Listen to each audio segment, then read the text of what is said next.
Hello BSc first year students आपकी third book start हो गई थी सेल बायोलॉजी एंड जेनेटिक्स। हमने पिछली वीडियो में क्या डिस्कस किया था? हमने सेल के स्ट्रक्चर, सेल के टाइप ये डिस्कस किया था। आज हम डिस्कस करेंगे कि सेल थ्योरी किसने दी थी। तो स्टूडेंट्स, सेल थ्योरी जो सबसे पहले दी थी वो जर्मन साइंटिस्ट थे, उन्होंने दी थी। और दो साइंटिस्ट थे, कौन कौन से? थियोडोर श्वान एंड मैथिस सेल्डेन। इन्होंने सबसे पहले क्या बताया? इन्होंने 3 थ्योरी दी थी सेल के बारे में। तो स्टूडेंट्स, फर्स्टली इन्होंने क्या बोला? All living species are composed of cell. That means कि जितने भी लिविंग स्पीसीज है, जितने भी लिविंग ऑर्गेनिज्म है, वो सब सेल के बने होते हैं। और सेकंड इन्होंने क्या बोला? A cell is the basic unit of life. ये पॉइंट हमने फर्स्ट वीडियो में भी डिस्कस किया था कि सेल जो होती है वो स्मॉलेस्ट एंड बेसिक यूनिट होती है एंड फंडामेंटल यूनिट होती है हमारी लाइफ की। तो स्टूडेंट्स, जो शेल्डन और श्वान थे, उन्होंने जो सेल थ्योरी दी थी वो इनकम्प्लीट थी। क्यों? क्योंकि उन्होंने यह नहीं बताया था कि सेल आगे जाकर किस तरीके से डिवाइड करती है और एक पुरानी सेल से किस तरीके से नई सेल डेवलप्ड होती है। तो स्टूडेंट्स, एक और साइंटिस्ट थे जिन्होंने यह बताया था कि किस तरीके से नई सेल बनती है, और उन साइंटिस्ट का क्या नाम था? रुडोल्फ वर्चो। रुडोल्फ वर्चो ने एक पोस्टुलेट्स दिया था, क्या? The cell arise from pre existing cells. Rudolf Virchow ने आगे जाकर इस थ्योरी को मॉडिफाइड किया, और मॉडिफाइड करने के बाद बताया कि जो सेल होती है उसके अंदर किस तरीके से एनर्जी का फ्लो होता है, energy flow with in the cell. और उन्होंने यह भी बताया था कि the chemical composition of all the cell is the same. मतलब जितनी भी सेल्स होती हैं उन सब के अंदर जो केमिकल कॉम्पोजिशन होता है वो बिल्कुल सेम होता है। स्टूडेंट्स, एनिमल सेल हो या फिर प्लांट सेल्स हो, उन दोनों में केमिकल कॉम्पोजिशन सेम होता है। मतलब कि जो सेल के अंदर साइटोप्लाज्म प्रेजेंट होता है और साइटोप्लाज्म के अंदर जो केमिकल प्रेजेंट होता है वो सब में सेम होता है। ओके स्टूडेंट्स, अब हम देखते हैं टाइप्स ऑफ सेल। तो स्टूडेंट्स, जैसा कि हम सभी जानते हैं कि 2 टाइप की सेल प्रेजेंट होती है। कौन कौन सी? Prokaryotic cells and eukaryotic cells. इन सेल को जो डिवाइड किया गया था वो किस तरीके से और किस बिहाव पे किया गया था? इनकी जो सेलुलर स्ट्रक्चर होती है उनके बिहाव पर इनको डिवाइड किया गया था। प्रो मतलब प्रिमिटिव, मतलब जिन एनिमल्स के अंदर प्रिमिटिव टाइप का न्यूक्लियस प्रेजेंट होता है वो सब किसके अंदर आते हैं? प्रोकैरियोट्स के अंदर आते हैं। कुछ एग्जांपल्स हम देख लेते हैं, जैसे कि आपका बैक्टीरिया हो गया, वायरस हो गया, फंगाई हो गया।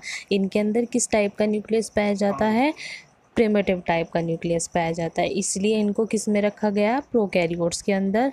यूरो मतलब ट्रू एंड कैरियोट्स मतलब न्यूक्लियस। मतलब जिन एनिमल्स के अंदर ट्रू न्यूक्लियस प्रेजेंट होता है वो किसके अंदर आते हैं? यूकैरियोट्स के।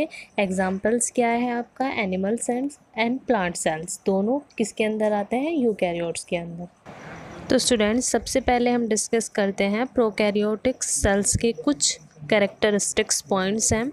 फर्स्ट पॉइंट है आपका, prokaryotics are the simplest type of cell appeared about 4 billion years ago. मतलब प्रोकैरियोटिक सेल्स जो होती है वो उसकी जो स्ट्रक्चर होती है वो बहुत सिंपल होती है, कोई कॉम्प्लेक्स नहीं होता है। और जो इनकी डिस्कवरी की गई थी, जो इनको देखा गया था सबसे पहले, वो बिलियन ईयर्स अगो देखा गया था।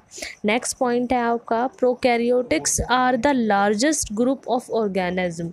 मतलब प्रोकैरियोटिक सेल्स जो है वो बहुत ही बड़ा ग्रुप है। मतलब जैसे कि हमें पता है जो बैक्टीरिया होते हैं वो एयर में प्रेजेंट होते हैं और वे बहुत तेज़ी के साथ रिप्रोडक्शन करते हैं, अपने नंबर जो हैं वो बहुत जल्दी जल्दी इंक्रीज़ करते हैं। तो इसीलिए बोला गया है यहाँ पे कि ये लार्जेस्ट ग्रुप होता है।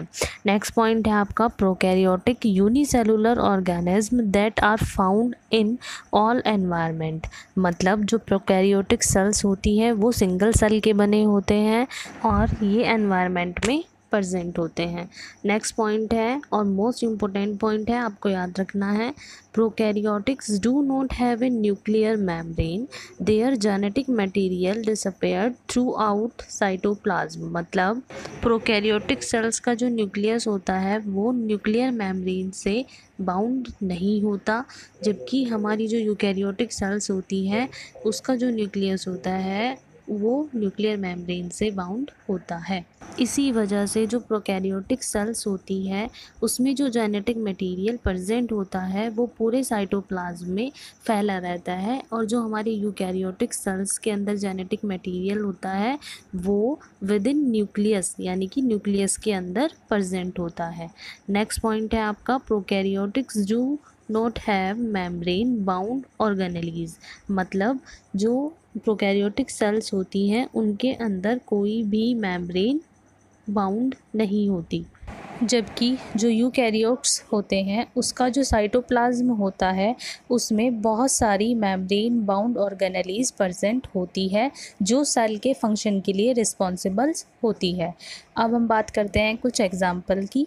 जैसा कि हमने बताया था कि प्रोकैरियोटिक सेल्स में कुछ बैक्टीरिया प्रेजेंट होते हैं, पर वे अलग अलग शेप के होते हैं। जैसे कि आपका कोकाई बैक्टीरिया जो होता है वो स्फेरिकल एंड राउंड शेप्ड का होता है, जो बैसिलस बैक्टीरिया होता है वो रोड शेप्ड का प्रेजेंट होता है, और जो स्फेरिकल बैक्टीरिया होता है वो हेलिकल एंड स्पाइरल शेप्ड का प्रेजेंट होता है। तो स्टूडेंट्स, ये थे आपके प्रोकैरियोटिक सेल्स के कुछ पॉइंट्स। अब हम डिस्कस करते हैं यूकैरियोटिक सेल्स के बारे में। तो स्टूडेंट्स, फर्स्ट पॉइंट है आपका, eukaryotic cells appeared approximately 1 billion year ago। हमने प्रोकैरियोटिक सेल्स में पढ़ा था 4 बिलियन ईयर अगो सेल्स जो हैं वो ओरिजिनेट हुई थी, और यहाँ पर हमें क्या बताया जा रहा है कि 1 बिलियन ईयर अगो, मतलब कि जो हमारे बैक्टीरिया हैं वो हमसे भी पहले ओरिजिनेट हो चुके हैं। नेक्स्ट पॉइंट है आपका, eukaryotes are generally more advance than prokaryotes. Prokaryotic cells जो है वो प्रिमिटिव टाइप की प्रेजेंट होती हैं, और जो यूकैरियोटिक सेल्स होती हैं वो इनसे एडवांस प्रेजेंट होती हैं। नेक्स्ट पॉइंट है, nuclear membrane surrounding genetic material. मतलब जो इनका जेनेटिक मटेरियल प्रेजेंट होता है वो न्यूक्लियस के अंदर प्रेजेंट होता है। नेक्स्ट पॉइंट है आपका, unlike prokaryotes are eukaryotes have several different parts, these parts are known as organelles and they are covered by membrane. मतलब प्रोकैरियोटिक सेल्स में हमने क्या पढ़ा था कि कोई भी सेल ऑर्गेनेलीज प्रेजेंट नहीं होती, जबकि यूकैरियोटिक सेल्स में हमें बहुत सारी सेल ऑर्गेनेलीज देखने को मिलती हैं और वे मेम्ब्रेन से कवर्ड होती हैं। मतलब उनकी खुद की कुछ आइडेंटिफिकेशन होती है, हम उनको माइक्रोस्कोप के द्वारा भी स्टडी कर सकते हैं। और वे कहाँ पर प्रेजेंट होती है? साइटोप्लाज्म के अंदर प्रेजेंट होती हैं। ओके स्टूडेंट्स, तो स्टूडेंट्स नेक्स्ट पॉइंट है, eukaryotes have a complex internal structure.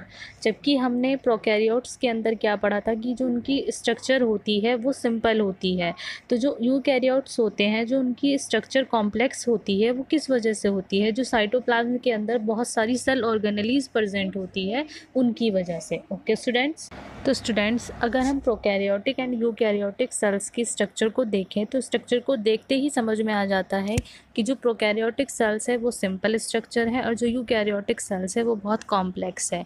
Prokaryotic cells के अंदर क्या क्या प्रेजेंट होता है? सेल वॉल होती है, कैप्सूल होता है, फ्लैजेला प्रेजेंट होता है। फ्लैजेला जो होता है वो किसी किसी सेल में देखने को मिलता है, राइबोसोम्स प्रेजेंट होते हैं एंड न्यूक्लियस प्रेजेंट होता है। तो ये सब किस में प्रेजेंट होते हैं? प्रोकैरियोटिक सेल्स के अंदर। यूकैरियोटिक सेल्स के अंदर क्या क्या प्रेजेंट होता है? सेल मेम्ब्रेन प्रेजेंट होती है, राइबोसोम्स प्रेजेंट होते हैं, न्यूक्लियस मेम्ब्रेन प्रेजेंट होती है, न्यूक्लियस प्रेजेंट होता है एंड बहुत सारी सेल ऑर्गेनेलीज भी प्रेजेंट होती हैं, जैसे कि आपकी गोल्जी बॉडी हो गई, माइटोकॉन्ड्रिया हो गया, एंडोप्लाज्म रेटिकुलम हो गया, साइटोप्लाज्मिक मेम्ब्रेन हो गई, साइटोप्लाज्म हो गया। दोनों सेल्स के अंदर कुछ कॉमन स्ट्रक्चर प्रेजेंट होती है, जैसे कि राइबोसोम्स हो गए, पर दोनों में अलग अलग टाइप के राइबोसोम्स होते हैं, सेल मेम्ब्रेन हो गई, न्यूक्लियस हो गए, ये सब। ओके स्टूडेंट्स, तो स्टूडेंट्स अगर आपको प्रोकैरियोटिक एंड यूकैरियोटिक सेल्स के अंदर डिफरेंस देखने हैं। तो सबसे पहले आपको उनकी स्ट्रक्चर को बहुत अच्छे से स्टडी करना है और आपको देखना है। स्ट्रक्चर को देखते ही हमें समझ में आ जाता है कि दोनों सेल्स के अंदर क्या क्या डिफरेंट है। ओके स्टूडेंट्स, तो आई होप स्टूडेंट्स आपकी आज आपको जो हमने वीडियो दी है उसमें आपको लेक्चर जो है समझ में आया होगा।